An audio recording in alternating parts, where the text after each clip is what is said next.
Baik, Assalamualaikum warahmatullahi wabarakatuh. Waalaikumsalam warahmatullahi wabarakatuh. Kita mulai perkuliahan kita perdana hari ini dengan mata kuliah menulis feature dan opini. Ya, ini mata kuliah penting bagi kalian yang mengambil konsentrasi jurnalistik. Ya. Mata kuliah ini 2 SKS. Jadi sebelumnya perlu saya ingatkan bahwa harus dipahami dengan baik-baik. Kemudian nanti kita akan banyak praktek. Nah, ini namanya praktek. Kita harus banyak praktek bagaimana menulis feature dan opini. Ya.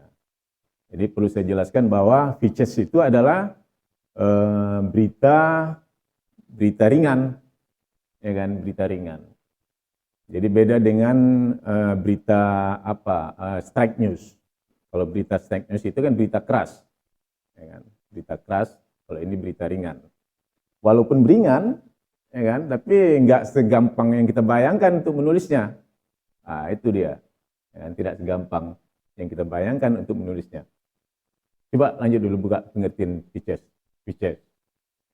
Secara bahasa, features ini adalah karangan khas. Kalau menurut Kamus Bahasa Indonesia, ya, itu karangan tentang sesuatu yang tidak memberikan berita faktual, tetapi ditulis dengan gaya menarik dan terperinci. Nah, dalam bahasa Inggrisnya artinya menonjolkan atau mengutamakan. Nah, jadi itu dia. Jadi ini berita khas, ya kan, karangan khas. Nah, jadi dia harus ditulis secara ringan.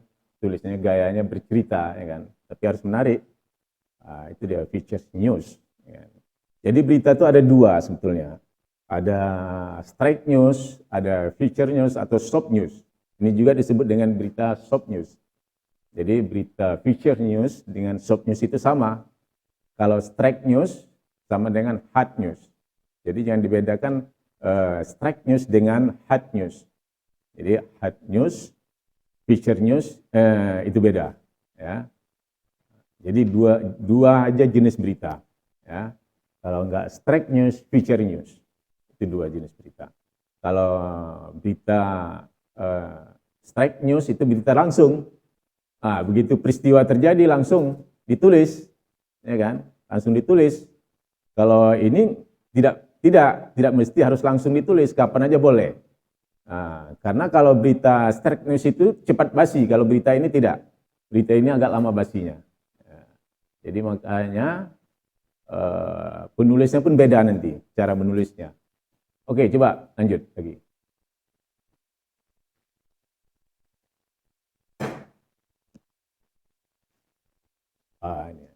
Unsur-unsur yang terdapat dalam feature news ini fakta. Walaupun dia tulisnya ringan, tapi dia harus fakta, ya kan? Fakta apa yang kita lihat, fakta apa yang kita dengar, itulah yang kita tulis. Jadi kemudian opini maksud bukan opini penulis, tapi opini narasumber kita, ya kan? Narasumber kita. Nah, jadi itu. Kemudian dia mengandung human interest, artinya menarik orang untuk membacanya, ya kan? Menarik orang untuk membacanya. Kemudian gaya penulisnya gaya sastra, sama dengan kayak menulis novel, ya kan? Sama kayak menulis novel, atau cerpen atau cerbung, sama seperti itu gaya menulisnya. Pernah kalian baca novel kan? Begitulah cara menulisnya. Cara menulisnya seperti itu. Dia bercerita, dia bertutur, dia, ya kan? Kalau berita straight news tadi enggak, dia to the point, ya kan? Mengandung unsur 5W1H. Tapi kalau ini 5W1H-nya tidak mutlak semuanya ada di situ. Misalnya kapan dan di mana, kadang-kadang tidak masuk itu. Dia lebih banyak mengapa, siapa mengapa. Ini bedanya itu. Lanjut. Jadi kalau karakteristik berita ini yaitu dia harus kreatif. Jadi penulisnya menciptakan sebuah cerita dengan teknik berkisah, tapi bukan fiktif. Jadi kita ceritakan itu kisah, ya kan? Kisah, macam-macam kisah, kisah kehidupan, kisah sejarah, ya kan? Jadi dia berkisah, berkisah dia, tetapi bukan fiktif. Nah, itu. Jadi berita itu nggak ada yang fiktif, ya kan? Harus fakta. Fakta apa yang kita lihat, fakta apa yang kita dengar. Nah, kemudian dia subjektif dengan menggunakan model aku, misalnya kan dalam tulisnya itu. Sama seperti kayak novel itu, ya kan? Gunakan aku, memungkinkan penulis masukkan emosi dan pikirannya. Nah, bagaimana emosi dan pikiran penulis itu tertuang di situ.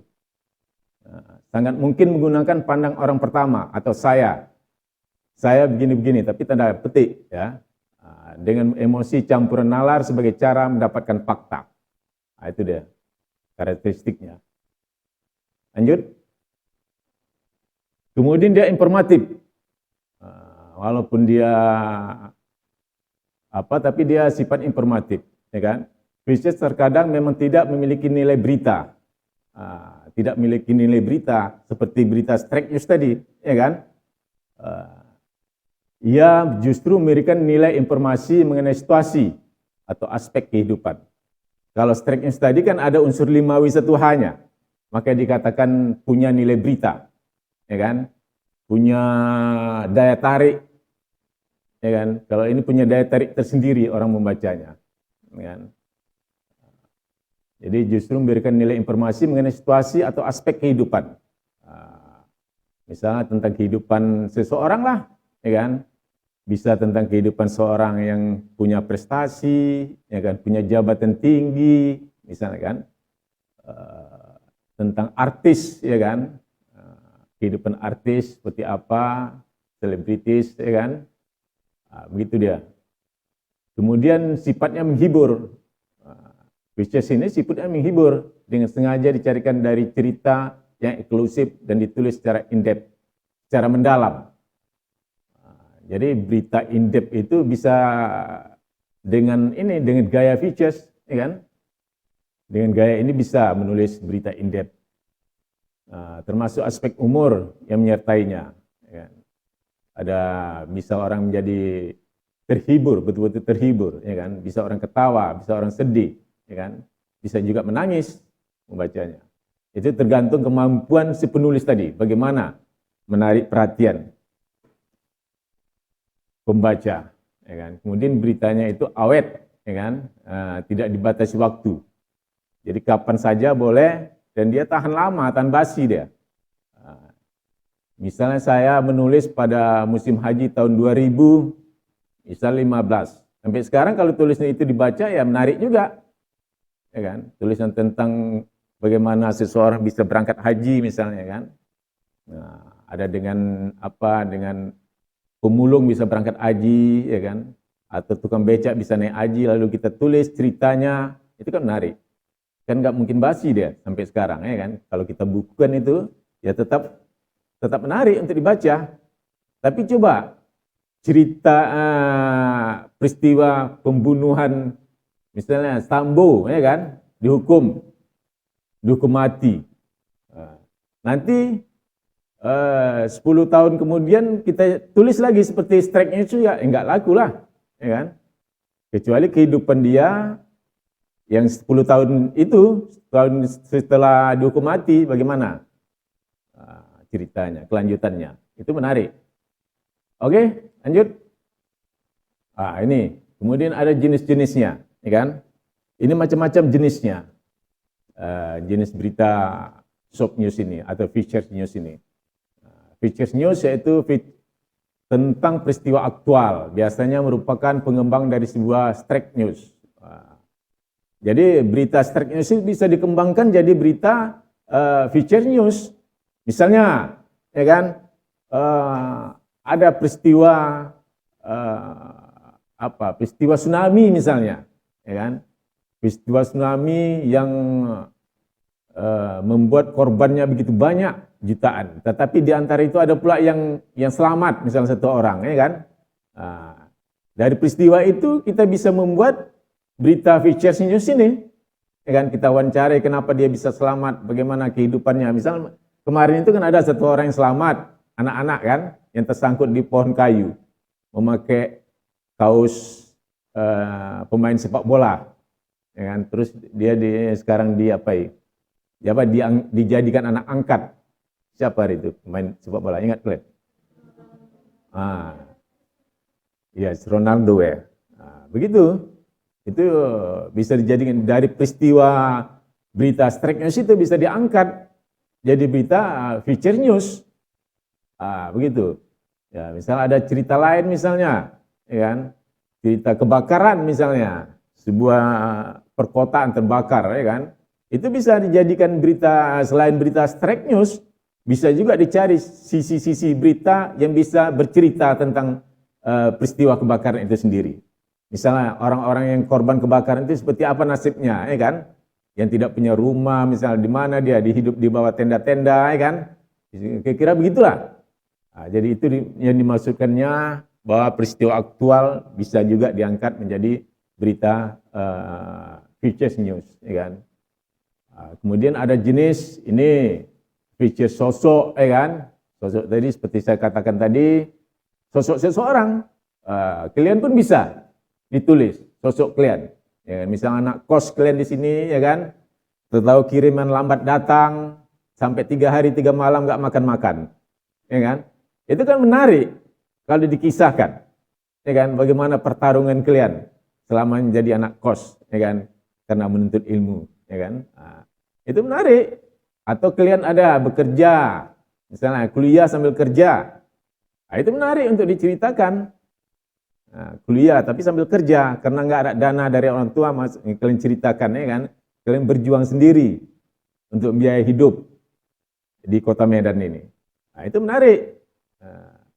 Ataupun ya orang tua kita tidak mampu, ya kan? Kita menceritakan kehidupan orang tua kita, bagaimana dia berjuang untuk membiayai kehidupan kita. Misalnya dia petani, ya kan? Tapi petani sawah nggak begitu luas, ya kan? Dia banting tulang. Itu menarik ceritanya, ya kan? Ataupun kalian misalnya dapat bidik misi, ya kan? Beasiswa bidik misi. Bidik misi itu biasa kan orang-orang nggak mampu tapi anaknya berprestasi. Itu kita ceritakan, ya kan? Kita ceritakan, kita muat di media, tertarik orang bacanya. Dan itu nanti bisa menginspirasi bagi pembaca bagaimana berjuang, bagaimana belajar dengan baik, ya kan? Sehingga dia memperoleh prestasi. Itu memberi inspirasi. Features news itu juga memberi inspirasi bagi orang lain. Maka ada juga manfaatnya. Ada juga manfaatnya kalau diceritakan hal-hal yang positif seperti itu. Gitu juga banyak hal-hal yang lain, misal tentang kehidupan kalian yang bisa kalian ceritakan. Tetapi kalau menulis feature sosok ini harus lengkap datanya. Maksudnya data yang lengkap itu apa? Namanya harus jelas, ya kan? Usianya harus jelas, ya kan? Apalagi alamatnya di mana, orang tuanya siapa, ya kan? Harus jelas itu. Bila perlu warna kulitnya sawo matang, misalnya kan, bibirnya merah, ya kan? Harus terukir itu. Jadi orang bisa membayangkan selain melihat foto kita, juga bisa melihat dari cerita yang kita ungkap itu, oh begini rupanya bentuk wajah seseorang. Sama juga kalau kita menulis bangunan bersejarah misalnya seperti itu, sehingga orang tertarik untuk datang ke situ. Bisa kita ekspresikan melalui tulisan itu tentang sosok seseorang, ya kan? Begitulah tentang apa? Begitulah daya tarik berita yang satu ini, ya kan? Begitu daya tariknya, kuat kali daya tariknya. Jadi kemudian ini features traveling, ya kan? Traveling ini kan perjalanan. Ketika kita melakukan perjalanan ke suatu desa atau ke gunung atau ke kemana saja, itu bisa kita tulis tentang perjalanan kita tadi, ya kan? Apa ciri khas misalnya di daerah tempat yang kita singgahi selama perjalanan itu, Itu bisa ditulis bagaimana kondisi kotanya atau wisatanya, ya kan? Banyak hal bisa ditulis secara bercerita, ya kan? Bukan straight news ya, secara bercerita. Kemudian ada features bangunan bersejarah. Nah, itu seperti saya katakan tadi, ya kan? Misalnya kita ingin menulis tentang Masjid Raya, Masjid Raya Al-Maksum misalnya kan, itu kan menarik kalau bisa kita tulis, ya kan?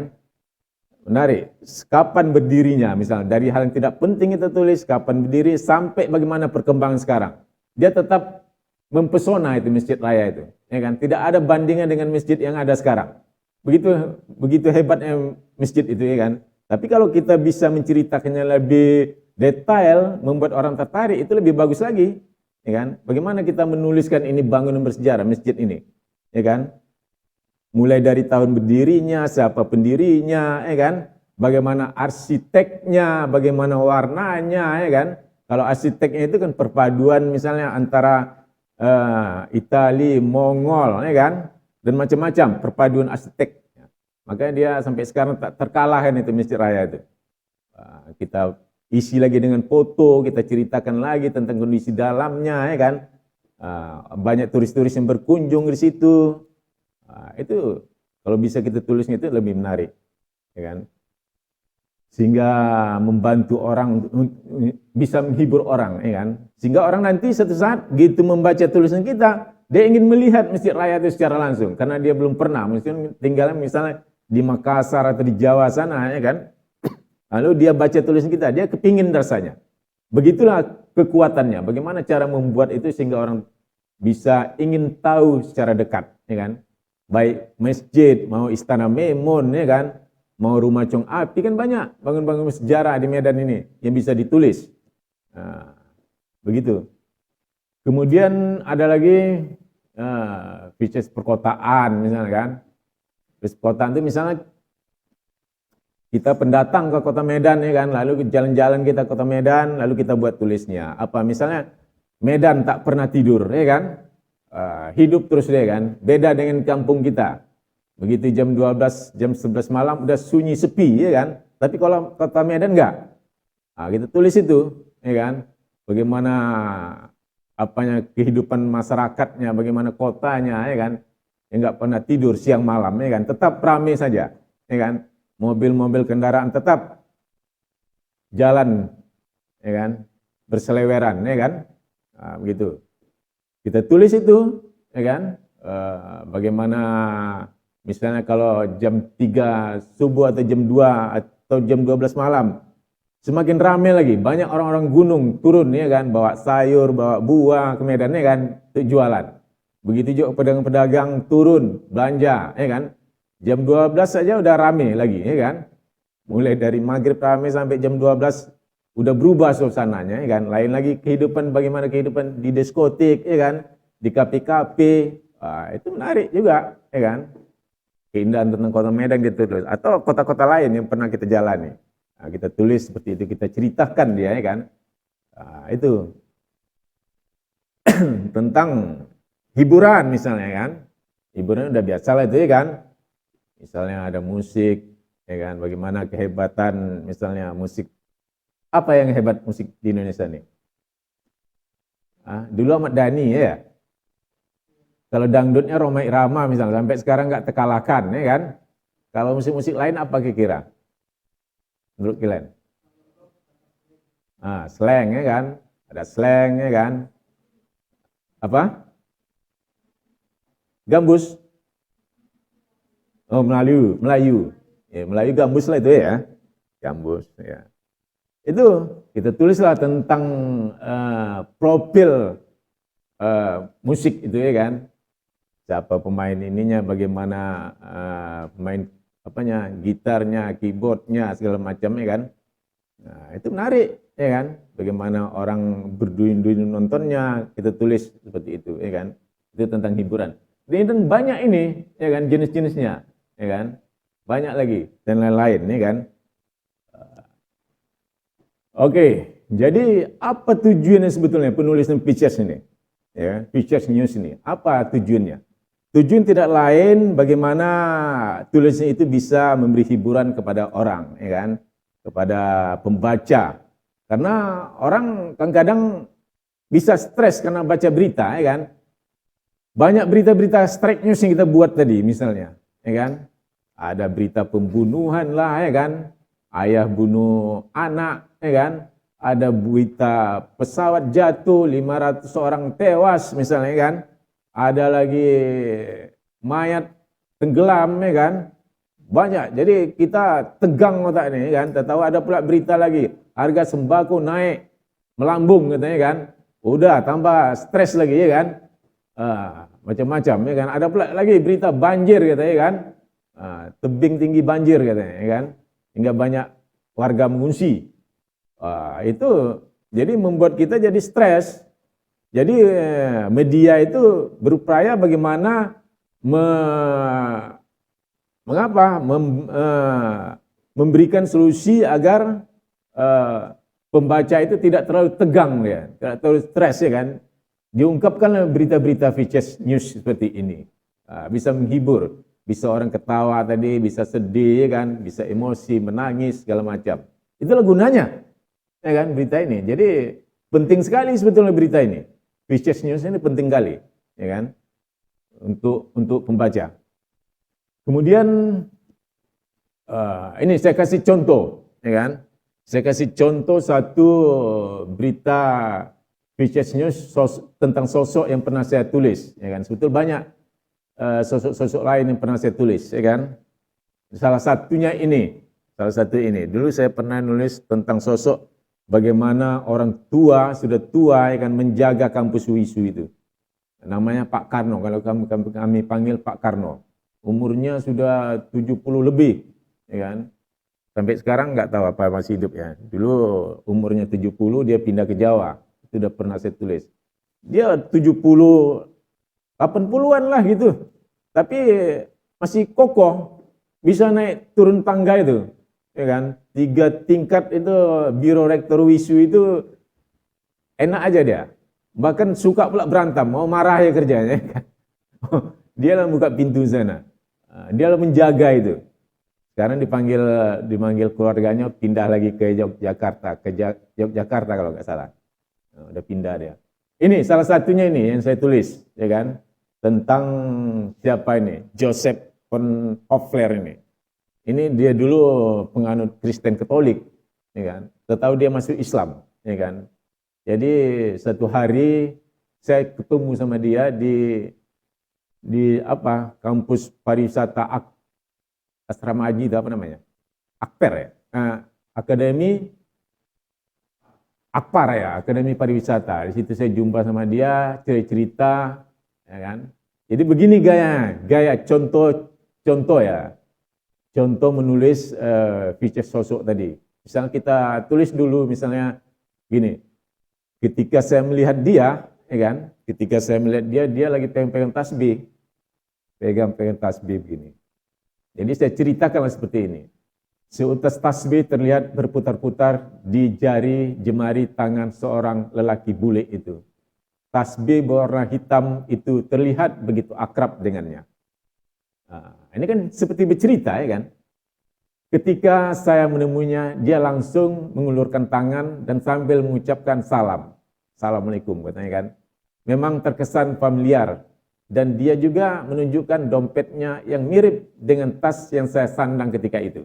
Saya punya tas juga waktu itu, ya kan. Jadi dia tunjukkan dompetnya, mirip sama tas saya, ya kan. Itulah dia mengakrabkan diri dengan saya. Meski dalam pertemuan singkat, ya pertemuan enggak lama, singkat aja, 10 menit atau 20 menit gitulah, ya kan, karena sama-sama sibuk. Tetapi dia mampu bercerita banyak tentang pengalaman hidupnya, keagamaannya, termasuk tentang kekosongan jiwanya yang penuh dialaminya, yang pernah dialaminya. Jadi dia berceritalah tentang kehidupannya, kan. Dia adalah Dr. Franz Joseph von Hoffler, seorang warga negara Amerika Serikat, yang mengaku seorang penganut sufisme. Dia mengaku dia orang sufi, katanya. Hoffler yang berasal dari keluarga Katolik itu ternyata sejak usia 14 tahun, ya kan, sudah mulai membaca berbagai buku keagamaan. banyak buku-buku agama dibacanya katanya. Baik Hindu, Buddha, termasuk juga buku-buku yang berbau Islam. Nah, waktu itu hati saya lagi kosong katanya, dan ingin cari sesuatu untuk mengisi kosong hati. Begitulah kata si Opler itu kepada saya kan, waktu mewawancarainya.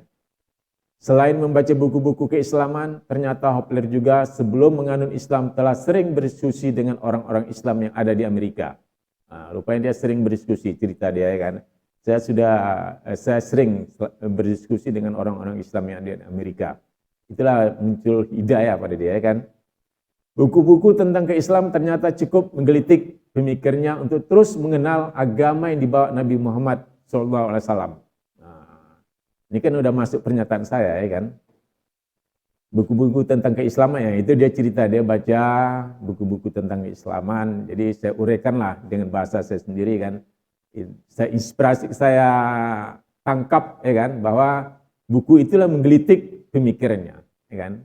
Itu kan kata-kata saya, menggelitik pemikirannya untuk terus mengenal agama yang dibawa Nabi Muhammad SAW. Nah, dia kan nggak ada bilang seperti itu kan. Tapi dia bercerita baca-baca buku tentang keislaman. Bagi Hopler, Islam ternyata agama yang mampu mengisi kekosongan jiwanya yang memang telah lama kosong katanya. Oke, lanjut. Ada lagi sambungannya. Franz Josef von Hopler ternyata sudah 20 tahun menjadi penganut Islam. Waktu kami jumpa itu dia udah mengaku 20 tahun. Ini ceritanya udah lama ini. Mungkin waktu saya masih S2 waktu itu ya. Jumpa kawan di sana. S2 saya tahun 2010. Sekarang berapa? 2000. Wah, udah 12 tahun lalu ini. Waktu itu saya memang masih wartawan. Tepat pada bulan suci Ramadan katanya. Hopler mengucapkan 2 kalimat syahadat di negerinya atau di negaranya. Islam ternyata mampu memberikan ketenangan jiwanya yang penuh, yang pernah galau. Dia ini orang galau nih. Begitu masuk Islam dia jadi tenang jiwanya. Sekarang saya bangga dan bahagia karena dengan zikir, sholat, baca Al-Quran dan baca-baca hadis, kosong hati menjadi terpenuhi. Begitu kata dia. Ini langsung kata dia, seperti itulah kata dia, ya kan? Itu kan tanda petik. Tanda petik itu kutipan langsung. Apa yang diucapkannya seperti itulah yang saya tuliskan. Ya kan? Ya. Sekarang saya bangga dan bahagia karena dengan zikir, sholat, baca Al-Quran dan hadis, kekosong hati menjadi terpenuhi. Ya. Terpenuhi. Begitu kata dia. Sama seperti seorang yang telah terbiasa minum kopi. Diidentikannya pula dengan minum kopi kan. Kalau tidak minum akan merasa linglung. Katanya. Begitu juga dengan sholat saya. Kata Hopler yang memperoleh doktor dari Islamic Science Malaysia. Rupanya dia S3-nya dari sana. Islamic Science Malaysia. Hopler mengakui ketika sholat seorang diri, maka menemukan sesuatu yang asyik. Dia sholat itu bisa mengasyikkan dia, ya kan. Berarti kalau betul itu luar biasa tuh Hopler itu ya kan. Kita aja kalau sholat kemana-mana ya kan, nggak seperti dia ya kan. Dia menemukan sesuatu keasikan. Ya, namanya pun udah sufi ya kan, begitulah, ya kan. Karena bisa bertemu dengan Allah katanya. Seakan-akan dia sudah bertemu dengan Allah ketika sholat. Memang asik kalau bisa tingkat kita sudah sampai di sini ya kan. Yang betul katanya itu. Keasikan yang saya rasakan ketika bertemu dengan Allah adalah yang tak bisa diucapkan dengan kata-kata. Oh, luar biasa dia. Bagaimana asiknya ya kan. Seperti orang lagi jatuh cinta ya kan. Bagaimana bertemu sang pacar ya kan. Tak bisa diucapkan dengan kata-kata. Ucap seorang educational konsultan. Dia konsultan juga nih. Begitulah katanya. Meski mengaku seorang rasionalis dan dalam memahami ajaran Islam, tetapi Hopler juga bisa meneteskan air mata ketika mendengar lagu-lagu keislaman yang dibawakan Sami Yusuf. Kenal dengan Sami Yusuf? Sama lagi, saya enggak kenal. Tapi dia kata Sami Yusuf. Berarti hebat nih lagunya nih kan. Ketika mendengarkan lagu Sami Yusuf, saya jadi teringat Rasul ketika berkalwat di Gua Hiro. Begitu kata Hopler sambil membukakan lagu itu yang ada di handphonenya. Lagu itu diputarnya di handphonenya. ketika jumpa sama saya. Lagu yang berjudul Hatinya Kembali ke Allah. Jadi kalau berita Features News ini, ya kan, boleh kita menuliskan nama kita. Beda dengan berita Strike News tadi. Biasanya kodenya kalau Strike News itu, kalau kami bikin kode kadang-kadang 01, ada 02, 03, kadang-kadang ada kalau medianya nama singkatan AR, ya kan, nggak tulis nama asli. Karena kalau dalam Strike News, bahaya kali menulis nama lengkap. Karena mana tahu ada berita-berita yang membahayakan, ya kan? Berita yang membahayakan. Nanti kita dicari orang nanti, ya kan? Kalau makanya media massa itu wartawannya menulis kode itu guna untuk menghindari inisial, untuk menghindari hal-hal yang tidak baik, ya kan? Yang membahayakan. Makanya ditulis dengan inisial. Kalau berita-berita ini, berita-berita lunak ini, shop news ini boleh. Tidak ada masalah, nggak ada yang membahayakan, karena dia menceritakan, ya kan, menghibur, karena dia menghibur, jadi nggak ada yang membahayakan, boleh kita tulis. Itu makanya saya tulis nama saya sendiri, Arasid. Ini udah pernah terbit ini di apa? Di Waspadaan pernah saya tulis, udah lama. Itulah contohnya Features News, ya kan. Kemudian banyak lagi yang saya tulis yang lain. Saya pernah menulis tentang calon jemaah jual naik kuda ke haji. Naik kuda tanda petik. Kalau kalian tengok judul itu menarik nggak? Calon haji naik kuda ke tanah suci, ya kan? Naik kuda. Rupanya ceritanya dia jual mobilnya kuda, mobil kuda, kan ada mobil kuda, ya kan? Ada panter, ada kuda, ya kan? Dia jual mobil, dia naik haji. Itu makanya ceritanya saya buat judulnya naik kuda ke tanah suci. Tapi tanda petik naik kudanya, karena jual mobil kuda tadi kan dapat duit, ya kan? Bisa naik haji, kan nggak salah saya bilang seperti itu, ya kan? Dan banyak cerita lain yang saya tulis dulu. Saya suka juga nulis kayak gini. Selain berita Strike News. Itu. Ini sampai di sini mengenai Strike News ada pertanyaan. Sebelum kita lanjut ke opini, penulisan opini. Ini ada 2 topik dalam mata kuliah kita nih. Ada Features News, ada opini. Oke? Sebelum kita lanjutkan ke menulis opini, bagaimana menulis opini, silakan kalau ada yang bertanya. Ya, siapa namanya?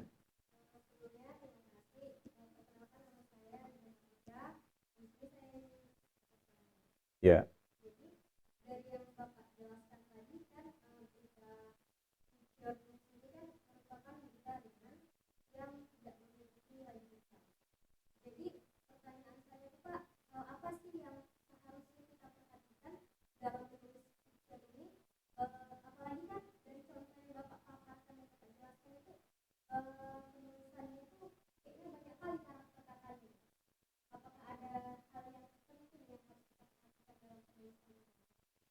Ya.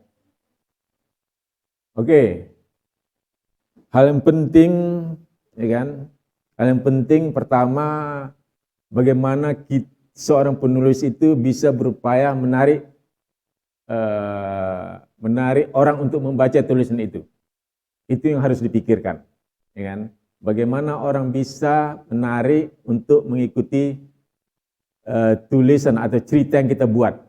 Kita anggaplah ini sebagai cerita, ya kan? Cerita yang kita buat, karena sifatnya kan bercerita seperti novel. Bagaimana menarik? Begitu juga orang menulis novel, ya kan? Kita baca judul nanti kita ingin selesai membacanya, nggak bisa separuh, ya kan? Ingin terus-terus, seperti itu. Itu yang sulitnya, ya kan?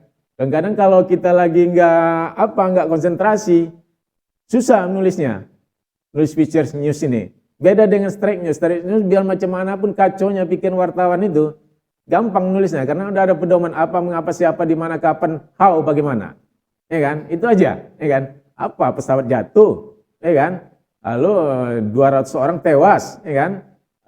Apa sebabnya? Karena ini, kapan, di mana, kapan. Udah gampang. ya kan? Macam buat goreng pisang kalau menulis straight news itu. Kalau membuat features news enggak. Kalau kita enggak konsentrasi, lagi enggak enak, lagi enggak mood, ya kan? Nah itu susahnya. Jadi enggak, makanya jarang itu kadang wartawan mau menulis ini. Jarang. Padahal ini penting sekali untuk ditulis, ya kan?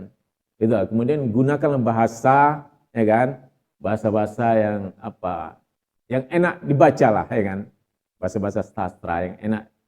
Bahasa-bahasa mengandung unsur-unsur sastranya lah, ya kan? Jadi enak orang membacanya.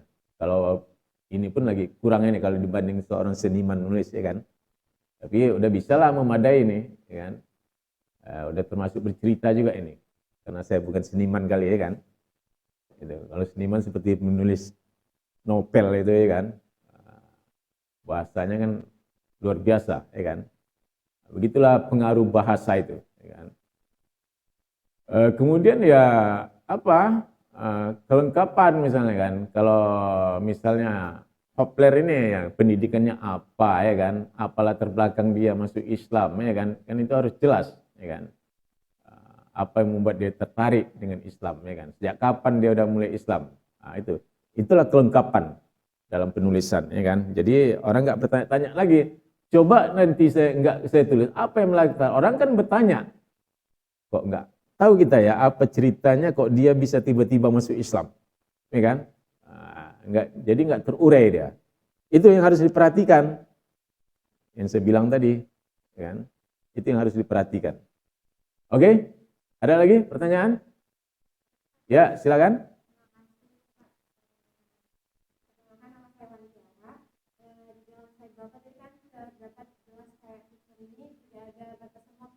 Ya. Ya. Jadi gimana kalau dalam penulisan gitu, dalam tahap penulisan kan juga tidak ada batas waktu, karena kayak yang Bapak contohkan juga seperti tsunami gitu, karena kayak dia bingung juga kayak Bapak tadi kayak nggak mood gitu atau karena itu jadi kayak terhambat lah dalam menulisnya gitu. Ya. Apakah dalam penulisan juga ada batas waktunya atau ya itu Pak bebas gitu, nggak ada waktunya gitu. Jadi kembalikan. Ya. Pertama, batas waktu yang kita pahami di sini, sampai kapanpun berita ini kan masih enak dibaca, ya kan? Sampai kapanpun, sampai sekarang, ya kan? Nah, padahal ini ditulis sudah 12 tahun yang silam ini, 12 tahun yang lalu ini ditulis, tapi sampai sekarang masih enak dibaca, masih tetap juga, ya kan? Lumayan lah, ya kan? Kemudian yang dimaksudkan dia itu tidak basi, ya kan? Pertama, kalau bagi media massa itu kalau nggak ada ditulis orang lalu kita tulis, itu tetap tidak basi. Tapi kalau sama, misalnya pesawat jatuh, ya kan, udah ditulis orang, lalu kita mau tulis juga seperti itu, pesawat itu namanya berita kita berita basi, itu nggak boleh. Nah, itu makanya berita gampang basi. Tapi kalau berita ini kan nggak ada, cuma kita yang menulisnya, yang lain kan nggak. Nah, jadi dia nggak basi, itu yang dimaksudkan tidak basi tadi. Karena nggak ada saingan, ya kan? Nggak ada saingan. Nah, kalau berita Indonesia, begitu besok paginya, semua koran, ya kan? Bahkan sebelum pagi pun, media online sekarang, ya kan? Udah nulis pesawat jatuh, ya kan?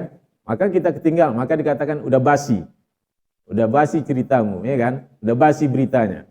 Karena udah ditulis, bikin orang lain, maka sekarang harus kerja keras sekali media massa surat kabar itu untuk menyajikan berita. Takutnya udah dikeluarkan bikin media online.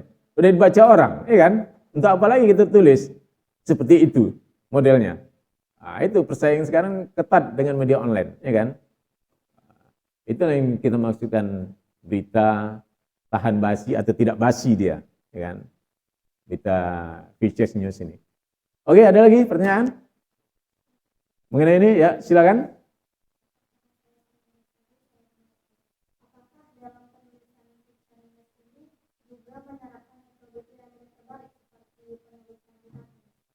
Ya, piramida kalau straight news, piramidanya akan terbalik dari yang tidak penting ke penting. Tapi ini balikan dari itu, dia namanya piramida normal.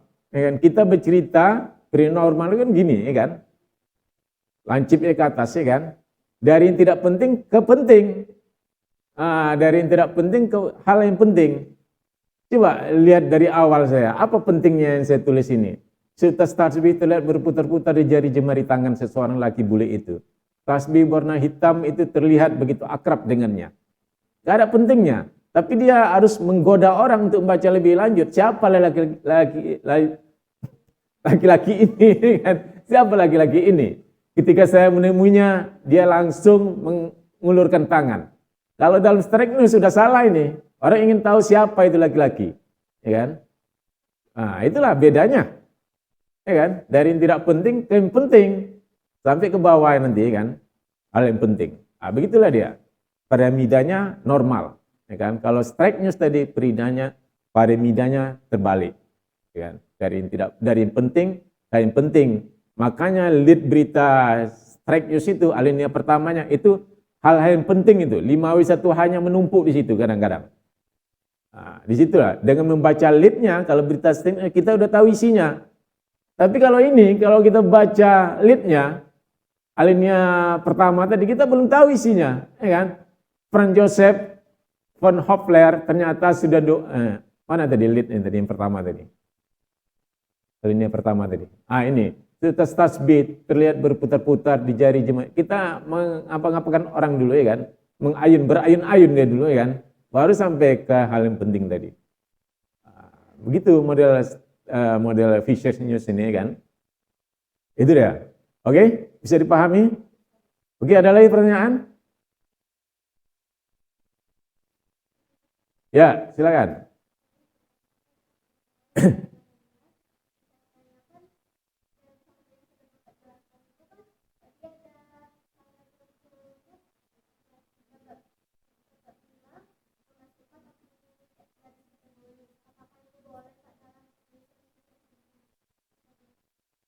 Memasukkan opini tapi sesuai dengan fakta.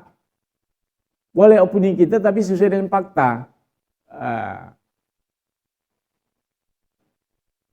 Meski dalam pertemuan singkat, ya kan? Itu kan fakta. Faktanya singkat saya bertemu, tetapi dia mampu bercerita banyak tentang pengalaman hidup keagamaannya, termasuk tentang kekosongan jiwa yang pernah dialaminya. Mana lagi? Waktu itu, selain membaca buku-buku Islam, ternyata Hofler juga sebelum menganut Islam telah sering.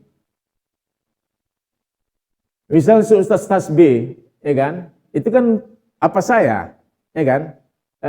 Apa yang saya lihat, ya kan? Apa yang saya rasakan ketika melihat dia, yang saya tulis, ya kan? Bukan cerita dia. Begitu, itulah opininya seperti itu. Opini kita menceritakan tentang seseorang itu. Ya, tapi itu fakta, ya kan? Bukan fiksi, bukan saya karang-karang itu, ya kan? Itu bukan fiksi, tapi fakta. Fakta seperti itu. Ketika saya lihat dia, ya kan? Seperti itu dia. Sutas tasbih terlihat berputar-putar di jarinya, ya kan? Berarti dia masih bertasbih waktu itu. Mungkin mengucapkan Allahu Akbar entah apa, ya kan? Tapi saya lihat seperti itu. Tapi saya nggak dengar apa yang diucapkannya. Tasbih warna hitam itu terlihat begitu akrab dengannya, ya kan? Ada di lengannya tasbih itu. Begitulah. Oke, ada lagi? Pertanyaan? Oke, begini. Ini kan dua topik sebetulnya mata kuliah kita nih. Features dan opini. Kita lanjut ke opini aja. Opini. Menulis opini. Apa itu tulisan opini? Tulisan opini itu adalah tulisan pendapat kita. Kalau tadi nggak boleh masuk pendapat kita, tapi kalau ini harus pendapat kita, ya kan? Tulisan opini itu ada tulisan pendapat kita. Tetapi tulisan opini yang kita maksudkan di sini adalah tulisan opini yang aktual. Jangan yang enggak aktual, ya kan? Karena ini untuk media massa, ya kan? Untuk media massa itu harus yang aktual. Pendapat kita misalnya tentang apa yang berkembang hari ini. Misalnya tentang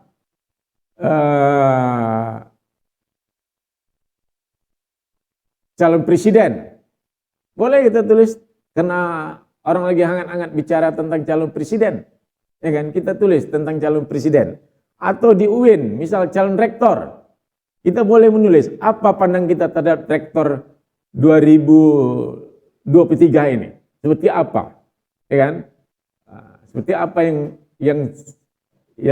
yang layaknya menjadi rektor di UIN ini. Sosoknya seperti apa?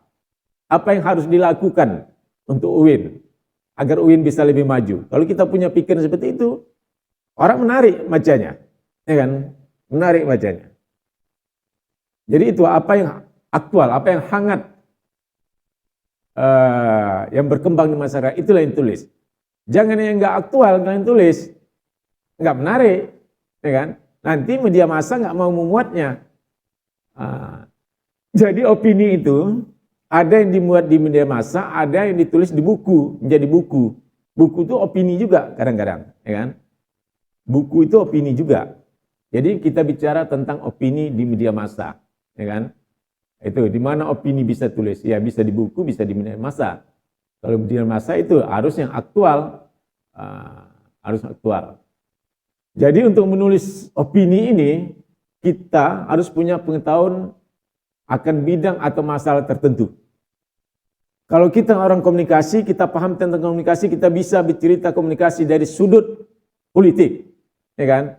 Dari sudut kepemimpinan, komunikasi kepemimpinan. Dari sudut bisnis, kita bisa bicara dari komunikasi dari sudut bisnis. Ya, bisnis dari sudut komunikasi. Ya, pemimpin dari sudut komunikasi. Begitulah perlu pengetahuan, perlu bidang, keahlian. Kalian bidang kalian apa? Komunikasi, ya kan? Coba kalian tulis dulu kepemimpinan dari sudut komunikasi. Bagaimana pandangan komunikasi terhadap pemimpinan? Itulah yang dimaksud dengan pengetahuan. Jadi harus banyak-banyak membaca sebetulnya, baru bisa kita menulis. Ide dan gagasan, menemukan ide dan gagasan merupakan satu langkah awal yang harus ditempuh penulis opini. Kita harus punya ide dan gagasan. Kalau tidak punya ide dan gagasan, sulit ini menulis opini. Ya kan? Sulit kita menulis opini. Punya argumentasi dan gagasan. Ketika kita mengeluarkan pendapat, kita harus punya argumen. Argumen kita apa? Ya kan? Bisa berdalilkan Al-Quran, bisa logika berpikir yang benar, ya kan? Atau pendapat lain yang mendukung pendapat kita. Itulah argumentasi, gagasan. Ya. Lanjut. Kemudian teknik penulisan opini. Penulisan opini di media massa haruslah menggunakan bahasa yang komunikatif. Bahasa harus komunikatif, tidak bertele-tele, ringkas. Jadi itu perlu teknik penulisan opini mengenai bahasanya harus bahasa komunikatif. Mengerti orang apa yang kita tulis. Tidak perlu kita gunakan istilah asing kalau untuk media massa, kecuali kita kurung ada terjemahannya. Nanti kalau kita tulis bahasa-bahasa asing, bahasa Yunani atau bahasa Spanyol, kan orang nggak tahu artinya, cuma kita yang tahu. Kan sayang, orang nggak paham apa isi yang kita sampaikan, pesan yang kita sampaikan. Itu salah dalam teori komunikasi, kan? Jadi bahasanya harus komunikatif, bisa dipahami semua orang. Ya, mulai dari taman SD, SMP, SMA sampai perguruan tinggi paham apa yang kita sampaikan. Itulah dia namanya teknik penulisan opini. Kemudian pengetahuan bahasa, itu jelas ya kan, kerap kali kegagalan penulis opini dari kalangan ilmiah biasa terletak pada penggunaan bahasa. Bahasa tidak dipahami orang. Pengetahuan media massa, dia juga harus tahu karakter media massa. Mengenai media massa merupakan hal yang perlu diketahui penulis opini agar tulisnya dapat dimuat. Kalau waspada kayak mana karakternya, kalau analisa bagaimana misalnya, kalau mimbar umum bagaimana karakternya, itu harus dipahami. Sehingga berita kita enak, ya kan? Bisa cepat dimuat, ya kan? Itu saya pikir yang perlu saya sampaikan. Kalau ada pertanyaan, silakan mengenai opini. Waktu sudah terbatas. Oke, ada pertanyaan? Mengenai penulis opini, nanti kita berlatih menulis speeches dan menulis opini. Oke? Tidak ada pertanyaan? Oke, memang opini ini berat memang, ya kan? Bingung kita. Jadi kalian harus banyak-banyak membaca supaya bisa menulis. Banyak membaca, baca berita, ya kan, baca buku, ya kan. Oke, kalau tidak ada pertanyaan, sampai di sini pertemuan kita. Saya ucapkan terima kasih, kalian sudah mendengar dengan baik, ya kan. Sampai ketemu lagi pada perkuliahan hari Kamis depan, ya. Saya ucapkan bila taufik wal hidayah. Wassalamualaikum warahmatullahi wabarakatuh.